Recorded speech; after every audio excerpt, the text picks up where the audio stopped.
Hello students, today's lecture is on radar. Radar का full form होता है radio detection and ranging. Radar हमारा use होता है। Radar is a detection system that uses radio waves to determine range, angle, velocity of the object.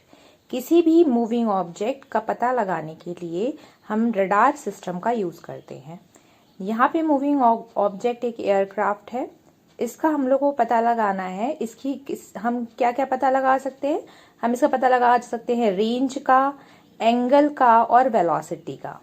Range मतलब हमारे device से ये कितने दूरी पे है, एंगल किस एंगल पे है, और वेलोसिटी ऑफ द ऑब्जेक्ट, इस ऑब्जेक्ट की वेलोसिटी का पता लगा सकते हैं। हमारे पूरे सिस्टम में हम एक एंटीना का यूज कर रहे हैं, जहां पर हम जिससे सिग्नल हम भेजते हैं और सिग्नल इलेक्ट्रोमैग्नेटिक फॉर्म में हमारे टारगेट तक जाता है और फिर वहां से टकराकर इलेक्ट्रोमैग्नेटिक वेव्स वापस आती हैं और जिसे हम रिसीव करते हैं। It can be used to detect aircraft, ship, spacecraft, guided missile, motor vehicle, weather formations and terrain.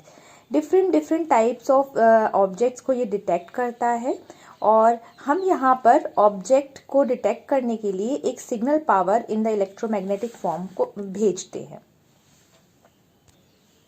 यहाँ पर इलेक्ट्रोमैग्नेटिक एनर्जी जाती है और यहाँ पे टकराने के बाद इको जनरेट होता है और वही इलेक्ट्रोमैग्नेटिक एनर्जी इको सिग्नल के फॉर्म में हमारे रिसीवर के पास वापस आती है।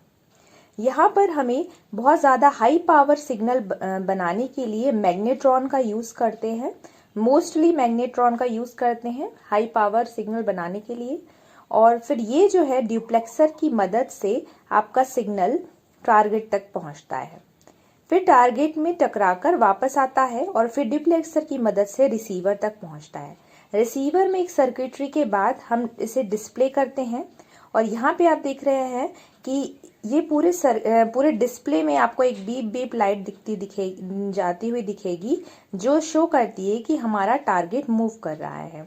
ये डिस्प्ले आपको बहुत सारी मूवीज में दिख जाएगा, जहाँ पे हम मिसाइल, एयरक्राफ्ट या स्पेसक्राफ्ट या शिप्स में हमें इस टाइप से डिस्प्ले दिखता है, जहाँ पे हमारे पास मूविंग ऑब्जेक्ट को एक लाइट के द्वारा शो किया जाता है। एक लाइट जो कंटिन्यूसली ब्लिप करती है और हमारे पास आती है या हमसे दूर जाती है।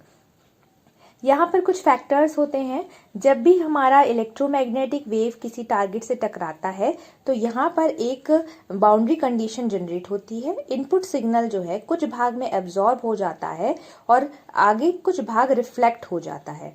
ये जो एब्जॉर्प्शन है, यहाँ पर जो बाउंड्री कंडीशन है, उसमें आपकी कंडक्टिविटी, परमिटिविटी और परमेबिलिटी में चेंज आता है और जो आपका रिफ्लेक्टेड पोर्शन है वो हमारा फिर से हम रिसीव करते हैं।